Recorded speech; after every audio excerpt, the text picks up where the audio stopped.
I'm always frightened to death when I have to speak, and I know this is a neurotic bent in me, but there it is.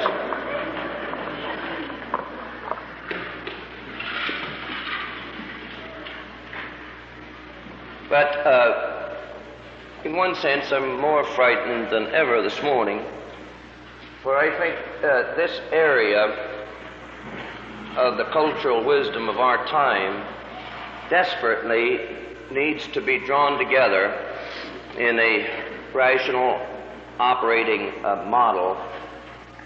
And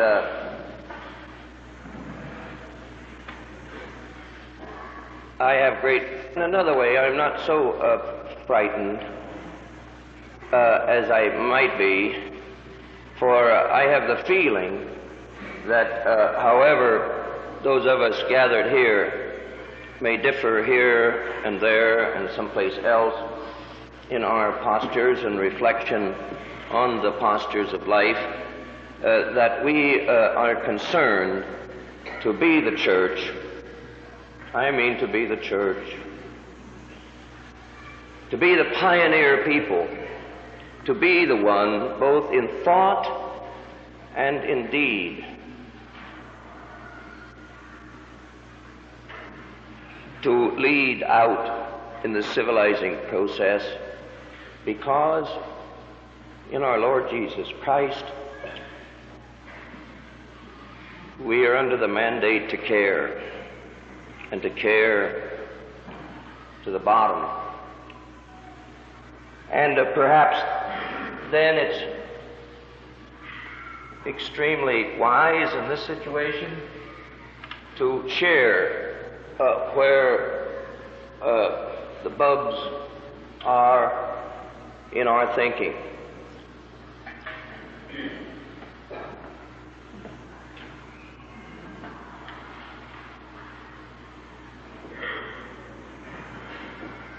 And if I break down completely, I take it somebody in the group can step up and finish. There was a play on Broadway written especially for Roland Young years ago called Rollo's Wild Oat. And there was a play within the play, and the play within the play was Hamlet. And at the last moment, Hamlet couldn't appear. And so somebody stepped out before the audience and asked, "Is there a Hamlet in the audience?" And the response was almost unanimous.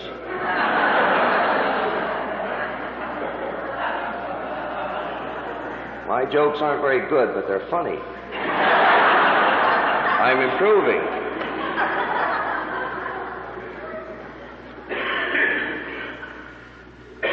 Of course, the problem is getting courage to go and make that first line on that board. Once I do that, things start to move. But inertia.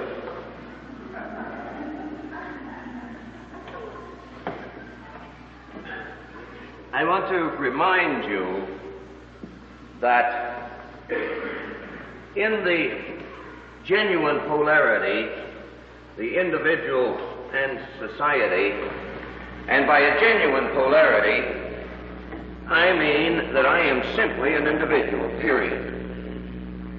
And on the other side, there is simply society that I am. It's this kind of a absolute. It's paradoxical. I am not society, but I am society, and those two cannot be divided. And at a certain time, it seems to me in history, the emphasis is upon one pole or the other. But this does not mean that you get rid of the other pole at that time in any way whatsoever. Just the emphasis is there. And we've insisted that at the end of a period in history, that the individual pole is emphasized. That is to say, you become aware of the dropping away, of the collapsing of society.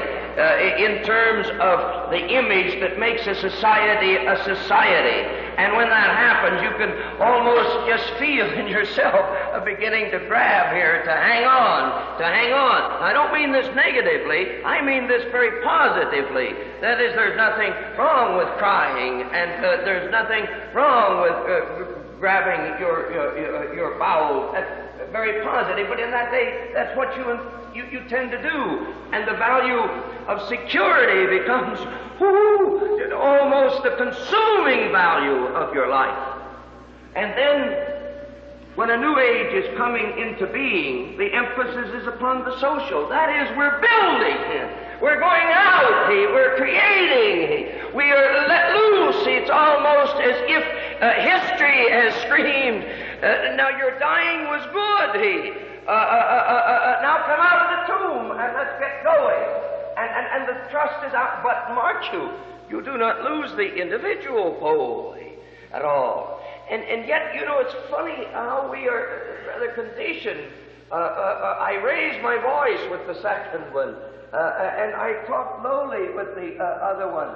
Now, a part of that is simply participating in the times myself. That I am so sick and tired. Now, nothing was wrong with it. It was great. It had to be.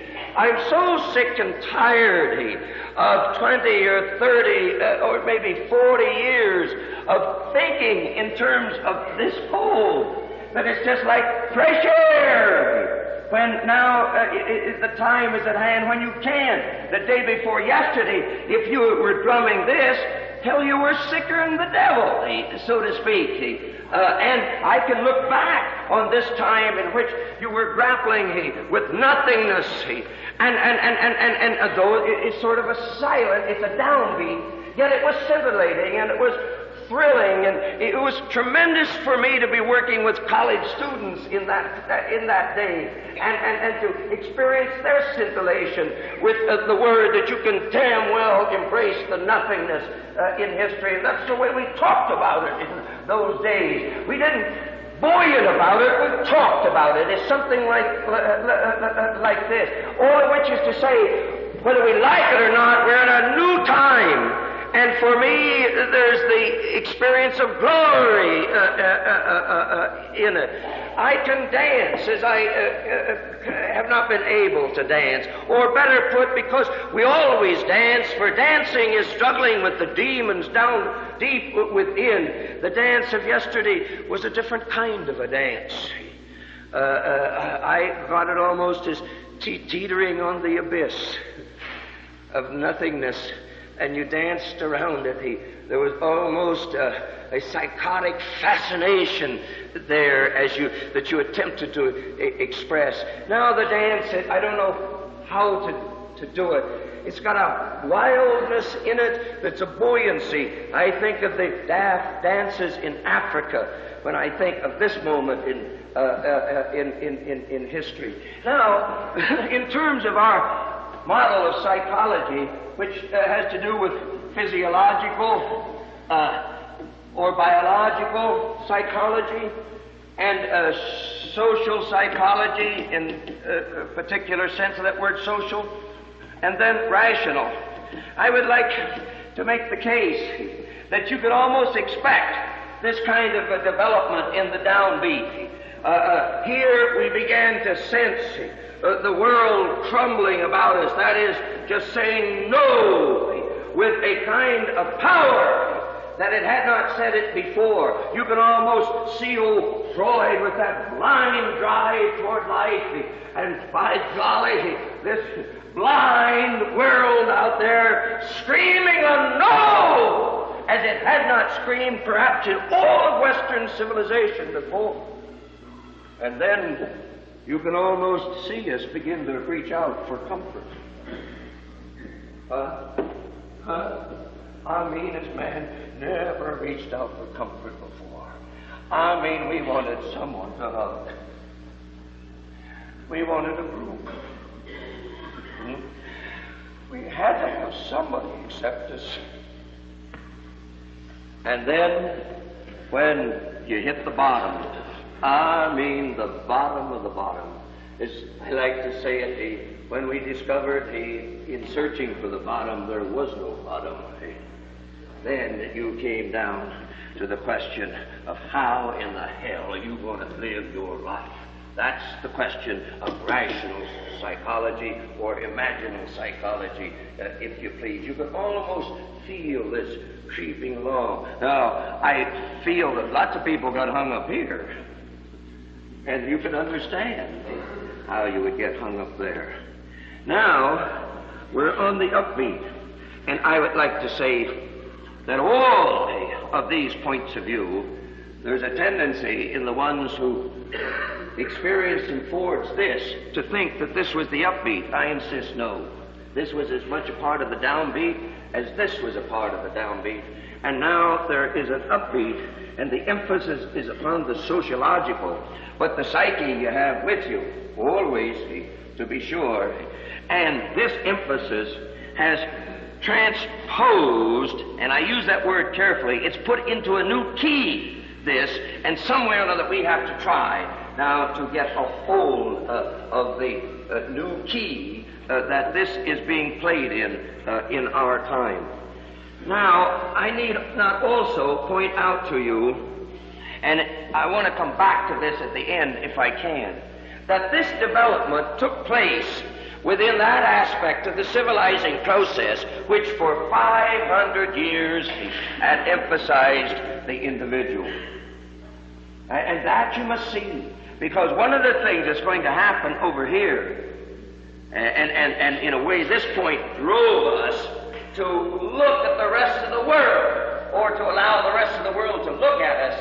And now that a kind of cultural or social pluralism that man has never experienced before is here, it is going to do something to this whole business. Do you understand this? That is to say, there are certain aspects of this that in time we're going to see has a transcultural basis. And there are parts of this that in time we're going to see is so damn parochially Western that we're almost going to be ashamed of it. And this has a certain kind of agony in it, especially after we've lived in this for a long time.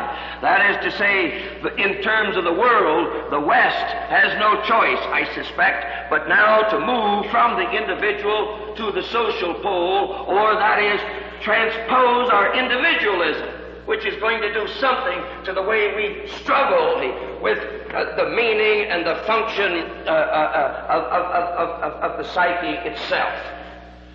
Now, without some kind of a historical context, whether you like mine or not, I do not think we're going to be able to get our mind around the discipline of psychology. Now, the second thing, and here's where I have a great kind of uncertainty, but as I like to say, finally, you have to build the models. This may help. If you begin, and I'm just convinced this has to be, in dealing with the sciences, of talking not only about the natural sciences, the plural is there, and the sociological sciences, if you not only begin to use the plural there, but in psychology, I think you're way down the road. There is not a science of psychology. There are sciences of psychology. And I think that that'll help break us loose. Like there are sociological disciplines, so there are psychological disciplines, the plural, if you please. Now, the master model in this area has never become quite clear to me, but it might be very clear to you right now. There is an aspect of psychology that I call experimental psychology, and this got its roots out of behaviorism, and it has many forms. And then there's therapeutical or clinical psychology, which we have been dealing with here, basically, though we see the relationship. And then there's a third area, and I'm convinced that perhaps that it may be seen as educational psychology, but not in the sense of that asinine discipline that they teach school teachers. That is called educational psychology. I think that it may very well be that learning theory may be the new learning theories may be the basis of it. Now, I've got problems because in many ways that belongs over here, certainly. And I am quite convinced that imaginal education is going to be a part of it. And then I'm beginning to think that the category social is going to be used over here in this kind of a context. But this, or sometimes I like to try to build it this way, that here's your experimental psychology, here's your educational psychology, and here's your therapeutical psychology. These cannot be separated. But we are very clear, I think, that where behaviorism in many ways got loose the scientific discipline of psychology in our time, that the therapeutical really consumed it. Now, granted, you've got certain colleges where all they've got on the campus is a bunch of white rat people, as you like to call them, on it, which is a kind of reductionism. But I think we must be careful that we do not reduce this way. And, of course, the fantastic explosions, as Pierce brought out, in drugs and through surgery and just through understanding the brain, or to put it, a brand new image of the brain, is going to alter what we are talking about fundamentally under this kind of a category. Now, this is where the rat hole is within our model building here. And you, I think, need to know that as we continue to work fundamentally in the therapeutical aspect of psychology. Now, I want to try to draw together, just in a very broad way,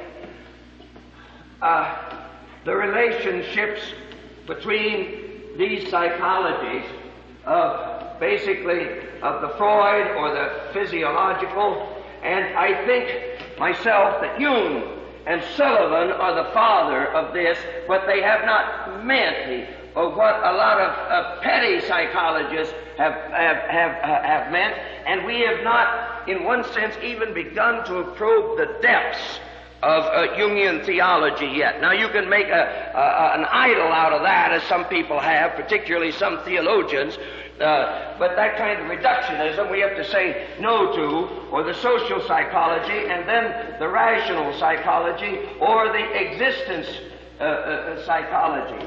Now, these are in a way different disciplines, but they are interrelated. Like biology and the physical sciences and the mathematical sciences are related. And this we have to try to get a hold of. Now let me see if I can put a chart up here that will move in that kind of a direction.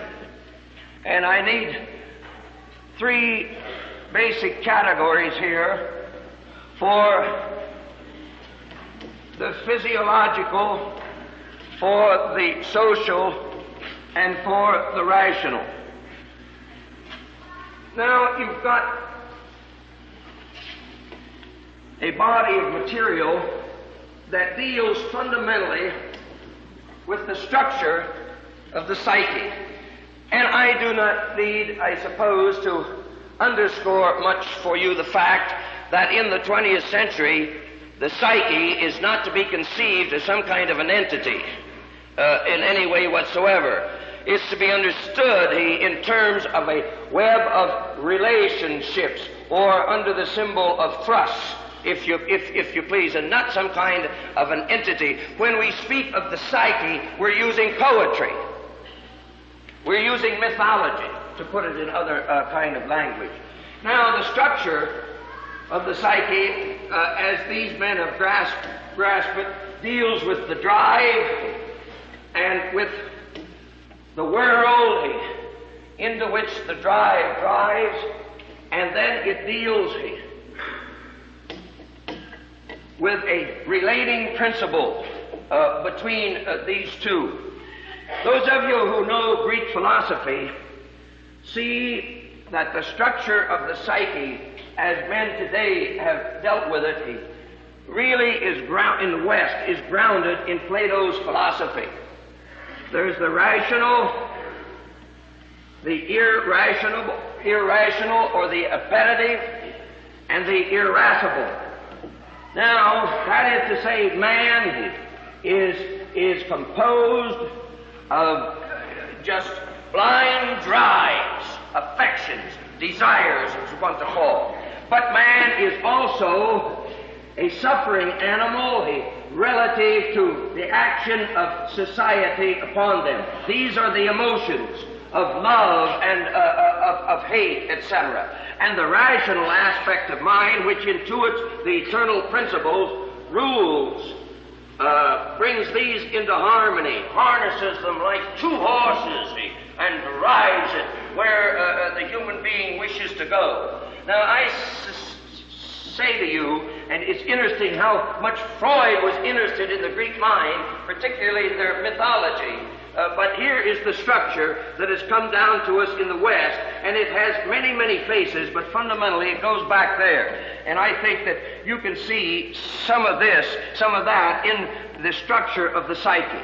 Now, in the physiological, the drive, I like to call it a propensity, is just the blind thrust toward life, or this is a vital thrust, and it is blind and it is irrational. The world it encounters, and I like to use the word here, is just the blind world. Just call it the natural world if you want, but you don't even raise the question of what's there. You just, the thrust, he just beats up against that which says no to the thrust. And then the principle is the adjusting ego. The adjusting ego. That really stands as that which is controlling the blind thrust in relationship to the blind world. And it builds up then an operating universe. I don't know how many of you read Ortega's paper, but if you take the category of universe and apply it to Freud, it's right here. Now, over in the sociological, you have a thrust. The thrust is for society. Put that in any way that you want. Subjectively, it's for acceptance. It is for love. It is for companionship.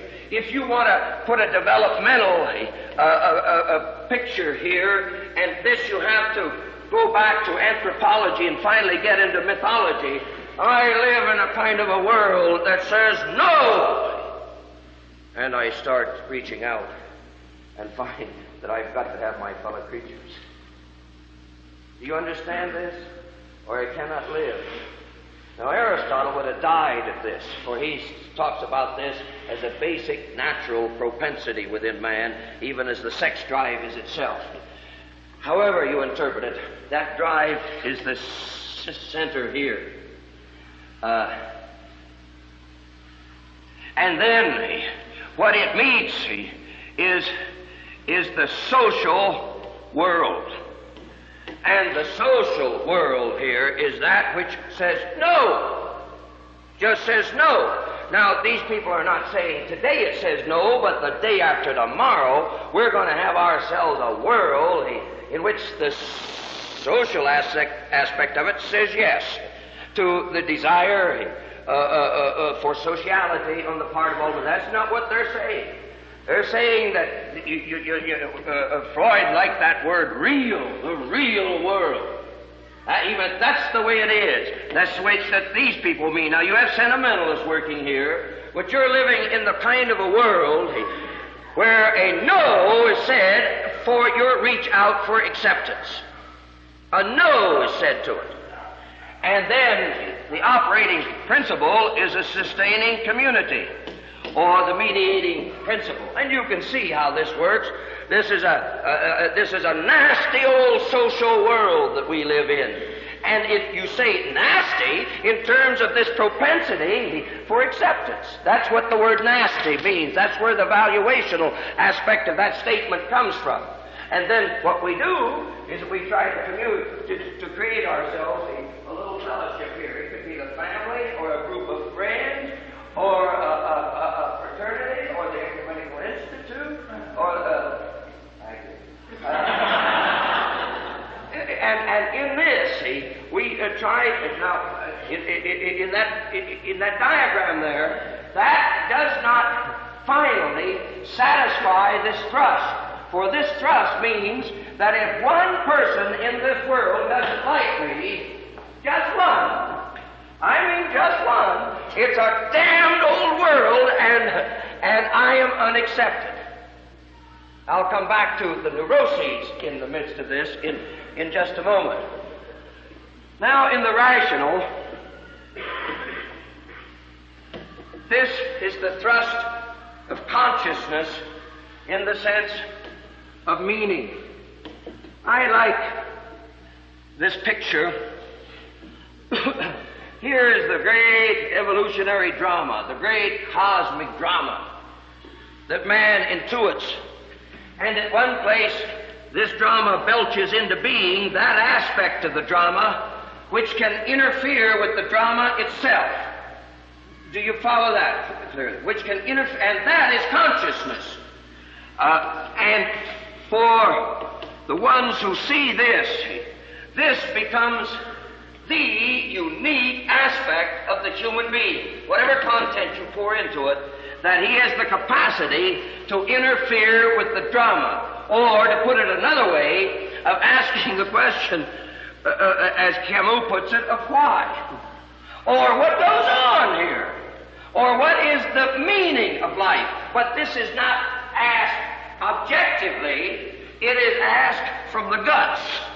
That is to say, you cannot be a human being without asking that question.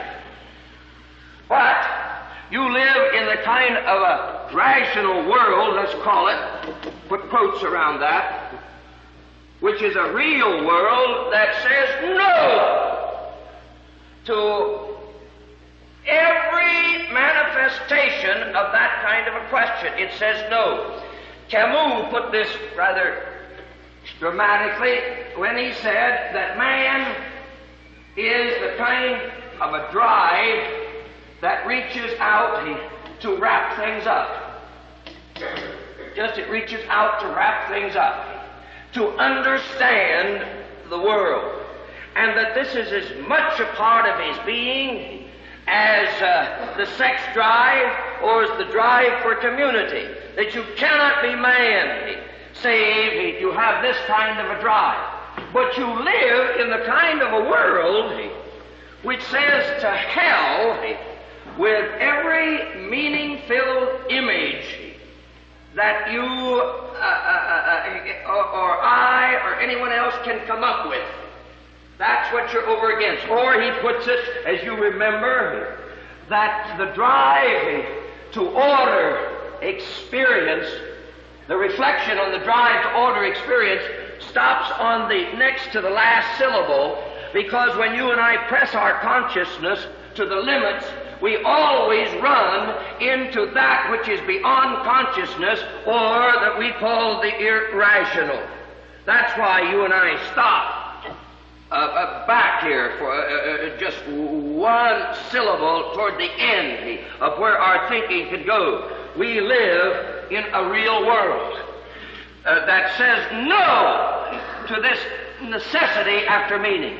Or, finally, we live in a world that we do not construct. Or, to put it another way, we die. And not only do I die, we die, and not only do we die, everything that we mean by self-consciousness has its limits, or goes out of existence, or as they like to dramatize it, that history will be no more, the earth will be no more. And that's the limit of the limit that makes that turns every image you have of meaning and significance into nothing.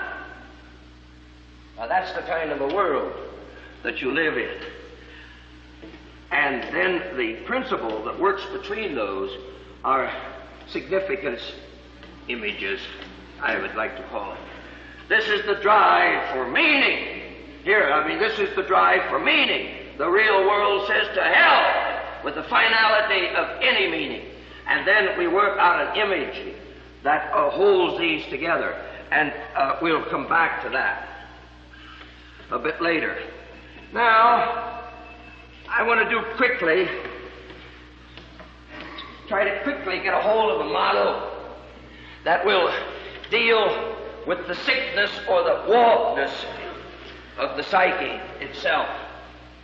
And I think that you have to use some sort of a figure of, on the one side, the sickness that closes, and on the other side, the sickness that cannot close.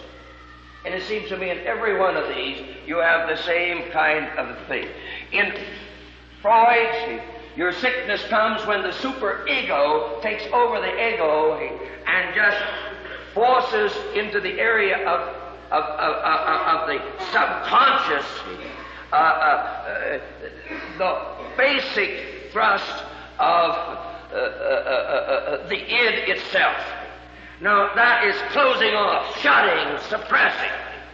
And then on the other side of that, this is the suppressing by closing off the world. That's the superego at work. The other one is just wild psychosis.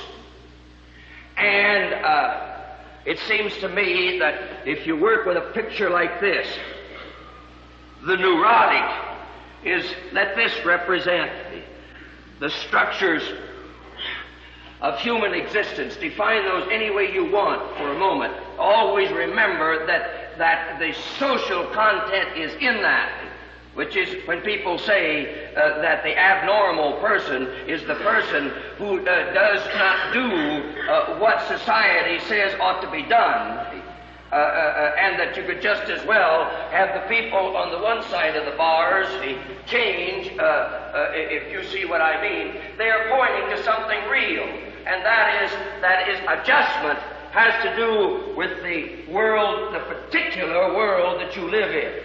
And when you draw a picture like that, you must be aware of it. Now, the one who is neurotic is the one who has a part of his being that's outside and a part in.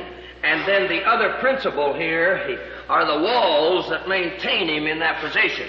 And of course, let's say all of us are at least mildly neurotic, and it'd be awful hard in any individual case to draw your picture or mine up here. And of course, what these people are always after is at least some beachhead in what they would term reality, which is always socially conditioned also. And then their second operating principle is to extend that beachhead as far as possible, and ideally it would do this, except that the world is a world that says no to that. Then your psychotic is the one who lost his beachhead, so to speak. And of course, the way you have to operate here is to create a new kind of a language, sign language, that is enough just to get a finger hold upon him and begin to pull him back.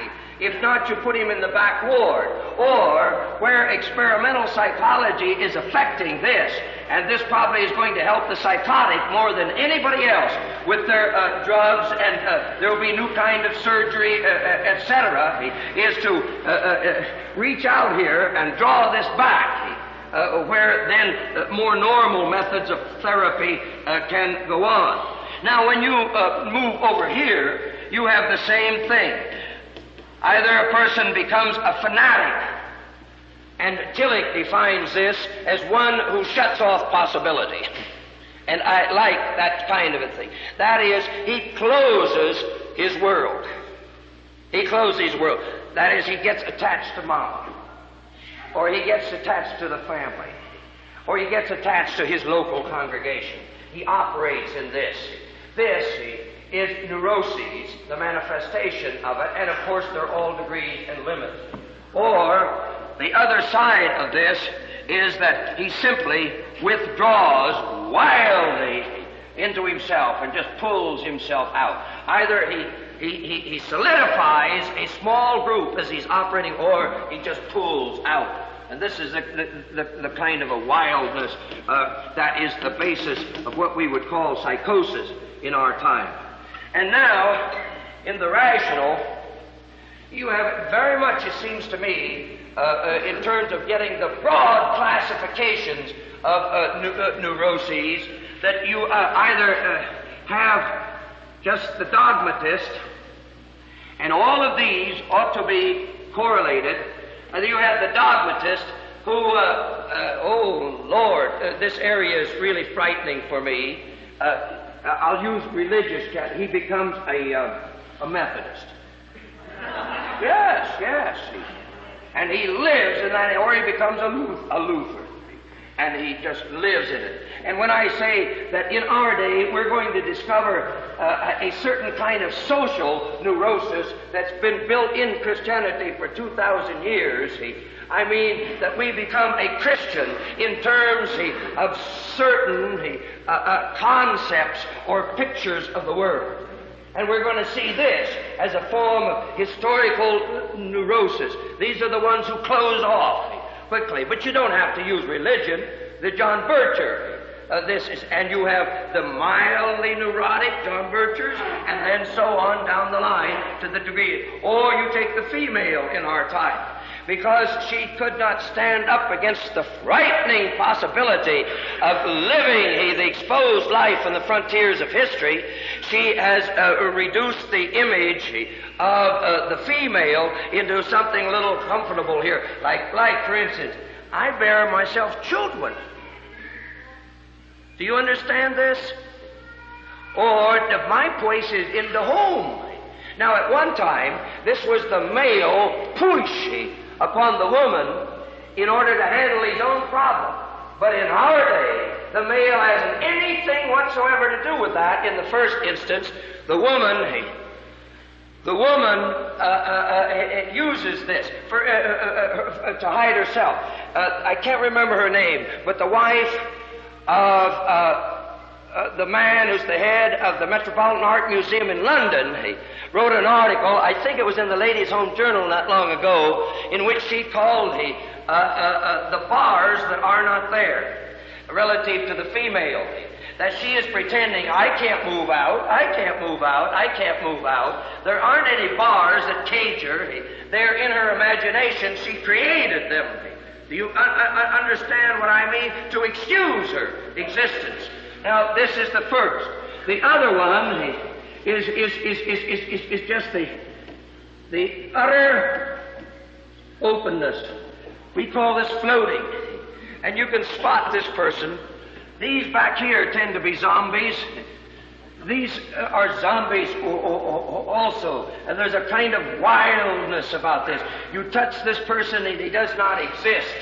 And this tends to move into the utterly psychotic. Well, it seems to me some such pattern as that is the way we have to bring together these three schools. And I've got to hurry now in terms of the time. Now, I want to go that deals with certain presuppositions I've got to do therapy, and I'll have to do that really quick. These tend to use the indirect method, and these use the direct method. And there's a kind of polarity here with this thought in the center, as you see. These use, I like to say, the indirect direct.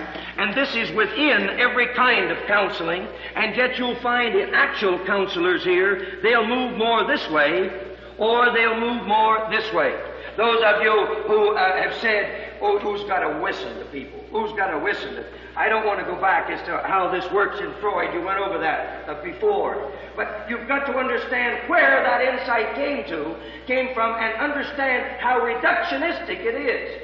Because where psychology is moved is exactly the other. We've come back to education. That's what's in that story about the way you cure somebody who cuts paper. Say, for God's sake, quit cutting paper. But that's only a part of it. That kind of a thrust is there. You're going to find this with your children. There are schools out in California that the way you handle temper tantrum is just spank the daylights out of them, just shake them until their teeth rattle, so that they understand. This is the influence of behaviorism. So they understand that's not the way life is. And if you don't, then you get 54-year-old men who have temper tantrums. And we haven't refined, we really refined. One of my form of temper tantrum is when Lynn turns her back on me in bed. I peel back gently the covers and tiptoe out and go and pout in the living room. You understand this? And when you think of the fantastic human being I am, to waste it pouting in the living room, then you'd like to slap the teeth out of some mother who, to suckle her own existence, put up with temper tantrums when 50-year-old he was a good deal younger. Well, I suppose you can fill this in terms of your approach. Oh, the other half of that is the offering of images. Just the offering of images. This can be done very casually, or it can be done in a highly structured educational situation. As a matter of fact, what I am doing here this morning, whether it is successful or skilled at all, is just providing new possible images for you to breathe in. And when you teach, this is what you're going to be doing. I've come now to the social part of therapy, which if I have time, I'll come back to. Now, certain just fundamental presuppositions or emphases. These people emphasize the past, both in terms of the sickness and the therapy. That is, my early life. And this is more sociological or more physiological, to be sure. And that is to say that some of these people push more toward the past. Some of them push more toward the future. The primary emphasis here, however, is the present. That is, here I am in this horrible condition because of what was past. Now, though the emphasis pushes both ways, in this, I am in this horrible condition because in my present situation that I do not have enough affection.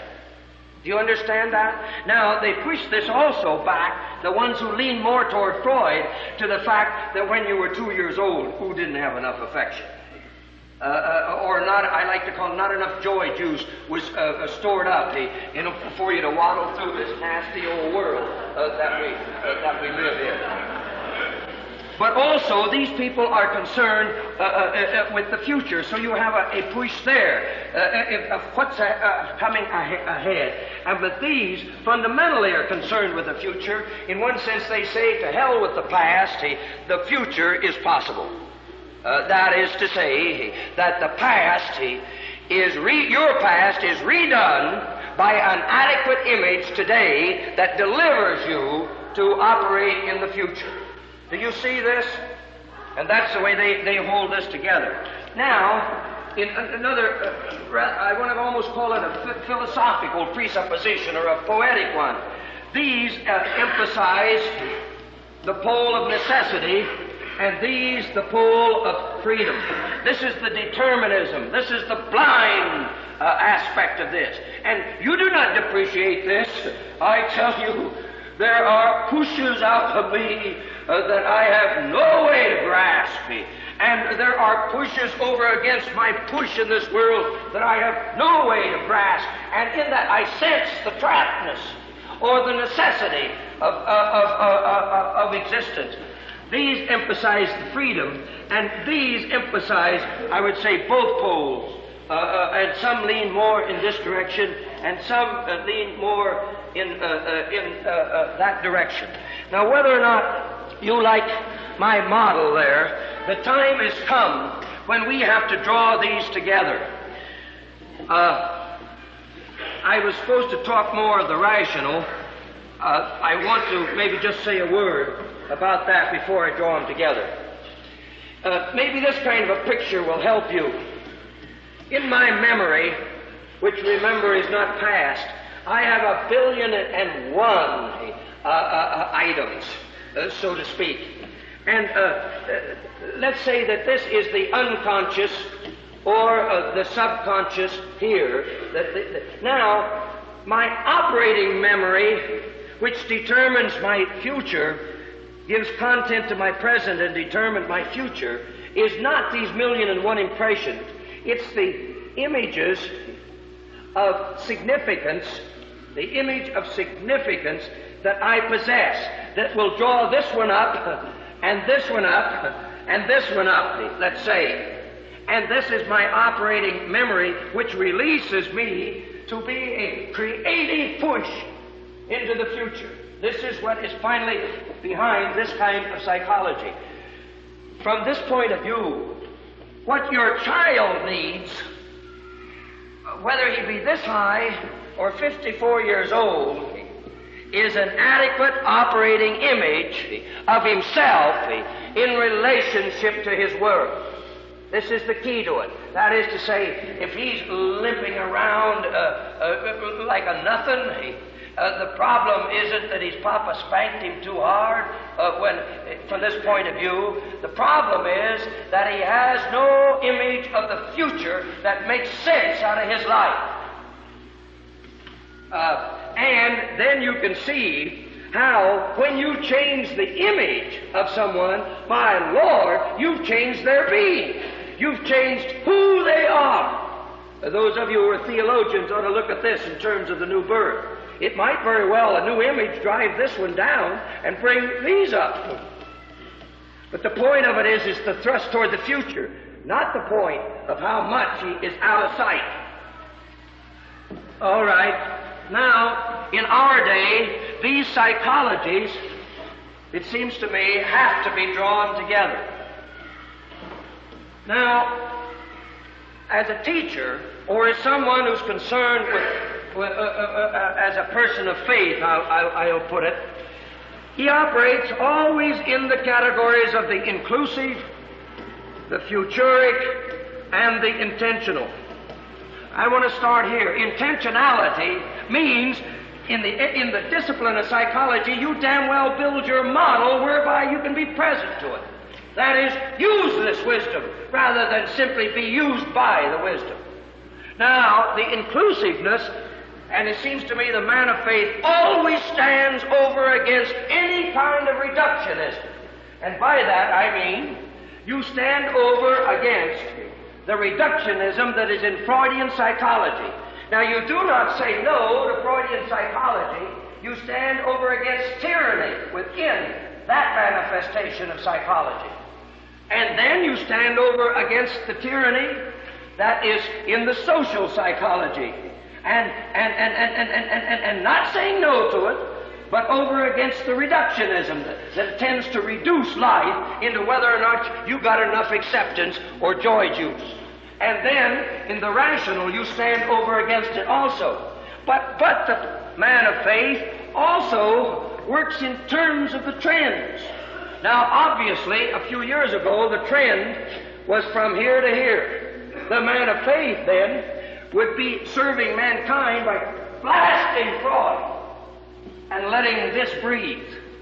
But now, in our hour, this is as antiquated as Freud was. Here is the thrust in terms of the clarity and the discipline. Therefore, the man of faith, though he knows that this has a value, blasts it to try to get men loose to where the trend is. So that you've got this kind of a problem, that when you are standing blasting to let this loose, you tend to fall into the same trap of tyranny or reductionism that you're fighting against. Do you see this?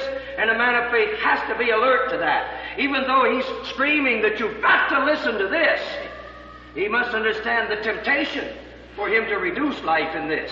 Or in our day, the disciplines of psychology are coming together in which we know damn well that we are blind, vitalistic thrusts, that we know that we are social thrusts, and that we know we are rational thrusts. And to exclude any of these is to reduce the cultural wisdom in the area of psychology in our time. This is, it seems to me, a major going onness in our day. So that we are bringing the discipline of psychology together. And then I mentioned before what is happening is that we are exploding this whole construct by culture contact, such as the West has never experienced before. That is to say, the man of faith who operates in these categories must be hardened.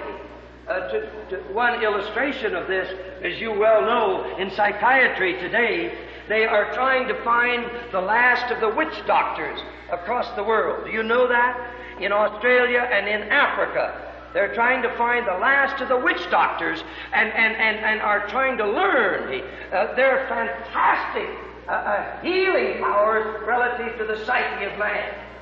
And that's only one hint of what is going to happen. And what I'm trying to say to you, if you substituted the discipline of psychology, as necessary and glorious as it is, for the meaning of your life, good Lord, you're lost to begin with. For even our best wisdom is going to be blasted open in the day after tomorrow.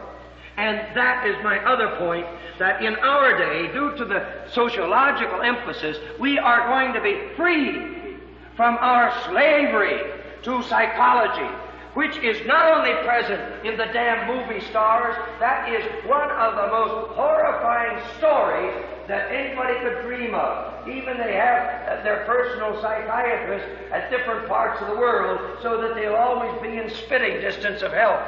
But what I want to insist, those of us that do not have their money are engaging in something similar to that in making our homes into one great big damn psychology machine. And making the local congregation, as far as we're able, into a psychology machine. Or to put it in the language I used a moment, reducing the glorious good news of the Lord Jesus Christ to that. And then we have got to look once afresh, as I suggested at the beginning, at the physiological or the experimental aspect of psychology, which is going to make this look like the Middle Ages in the day after tomorrow, and nobody, in my opinion, knows quite how. And this is another reason for you to watch your freedom. Now, my time is up. I want to do one thing, and maybe David can fill it on out tomorrow, and this has to do with the spirit dimension of life. The spirit dimension relative to psychology looks a little bit like this. This is the whole area of the psyche, and here, in terms of bringing rationality into it, is the rational, the physiological, and the social. Now, the dimension of spirit is not ever an addition to. It is a probing into the depths of what is. This is incarnational thinking, if you please. So, the spirit dimension has to do with this, plus taking an attitude toward it. With this, plus taking an attitude toward it. With this, plus taking an attitude toward it. But that plus isn't an addition. It has to do with this, which drives at the bottom. And you can see, both in Tillich's, and you can see that Tillich was using fundamentally this. Do you understand this? As he was writing, you are accepted. And Bultmann was using fundamentally this, if you please, though there were elements of this in it. But basically, he was using this in order to freight his theology. And what I have said to you before, I say again, that theology is a parasitical discipline. You always use the cultural wisdom of the time in which you live in order to articulate the spirit dimension of life. That's why you cannot talk in medieval categories today and make any sense that does anything to a human being's life. Now let me see if I can do this simply. What Freud, if you deal here, finally comes up against is, by golly, we're neurotic. Now the man of faith stands out from his neurosis and picks it up and lives it. Do you understand that? I've often said to many of you here that if you took away my neurotic pattern anything that I meant by Joseph Wesley Matthews would be gone. I am my neuroses. And that is the spirit dimension of life. That does not mean you're out to protect your neuroses. God help us, no, at all. But I like to put it, the Holy Spirit will take care of that.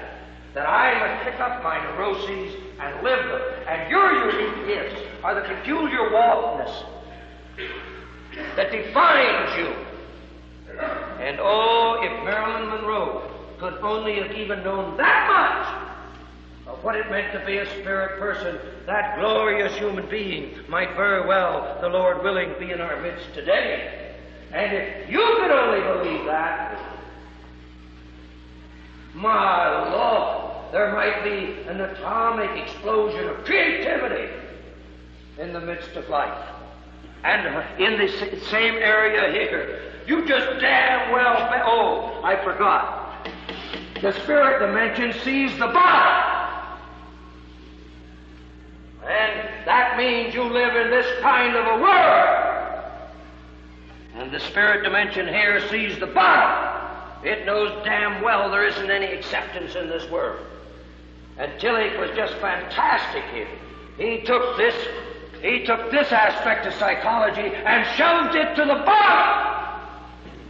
And then he suggested that all of the little petty acceptance you can get from me or your husband or your children is not enough. You live in a world that says no. And finally, you either accept your unacceptance, which is to accept the acceptance of the ground of being itself, or you never live. This is why there's something always strange about a man of faith. He knows the solitariness of life and doesn't have to deceive himself. And so with the images, the problem with the images of life, everyone is relative, everyone is inadequate, everyone is inadequate. That the times change, you can see this. This is the man who sees the relativity of every image, even every image in the Christian faith. Did you hear this? Now, in each one of these cases, then, this one is a dry full fulfillment. This is the man who sees that his fulfillment is never to be fulfilled. And that's what it means to be fulfilled by God as I am. This is the one who sees that acceptance is to grasp, appropriate my unacceptance, and this is what it means to be accepted by God. And this is the one who sees that every image ends up in an unimage or no image. Therefore, this one lives in the fulfillment that is not fulfillment, in the image that is no image, in the acceptance that is no acceptance. This is what it means to be a man of the Spirit. And then, when you say this is to die to being a child, as the New Testament puts it. And then, when you dare to die to being a child, and stand before not the way the world is, but the way the world is in the bowels of the world, then lo, you decide to be a little child, in which, once again, you pick up this, you pick up this, you pick up this, and live it to the hilt.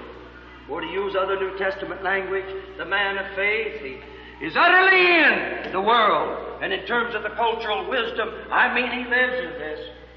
But he's utterly not of the world. That's the spirit dimension of life.